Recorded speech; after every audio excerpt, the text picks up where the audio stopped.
અને આગળ વાત કરીએ અમદાવાદ સાબરમતી નદીની સફાઈ થોડા સમય પહેલા જ જનભાગીદારીથી કરવામાં આવી હોવાનો દાવો મનપા દ્વારા કરવામાં આવી રહ્યો છે। મનપાએ સફાઈ તો કરી, પરંતુ શેની કરી તેને લઈ સવાલ ઊભા થઈ રહ્યા છે। સાબરમતીની કે પછી સરકારી તિજોરીની એ વિચારવા જેવી બાબત છે, કારણ કે સ્થળ પર જોતા સફાઈનું ક્યાંય નામો નિશાન જોવા નથી મળતું।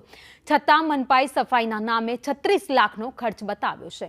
હવે અહીં સવાલ એ ઉઠી રહ્યો છે કે જો જનભાગીદારીથી સફાઈ કરવામાં આવી હોત તો પછી આટલો મોટો ખર્ચ શેનો થયો? આશ્ચર્યની વાત તો એ છે કે આ અંગે સત્તાધીશોને પૂછતા તેઓએ મૌન સેવી લીધું હતું। શેના પાછળ 36 લાખની રકમ ખર્ચાઈ તેને લઈને પણ તંત્રએ કોઈ જ સ્પષ્ટતા નથી કરી।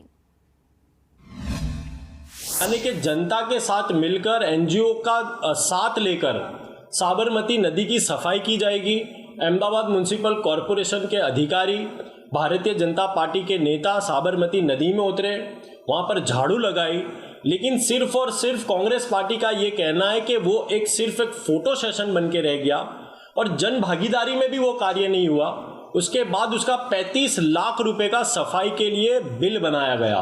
सबसे पहला और सबसे बड़ा सवाल तो यही उठता है कि जब इतना बड़ा नाटक किया गया और उसके बाद भी कोई रिजल्ट ना आता हो, तो ये बताता है कि साबरमती नदी सफाई अभियान पूरी तरीके से फेलियर और फोटो सेशन रहा।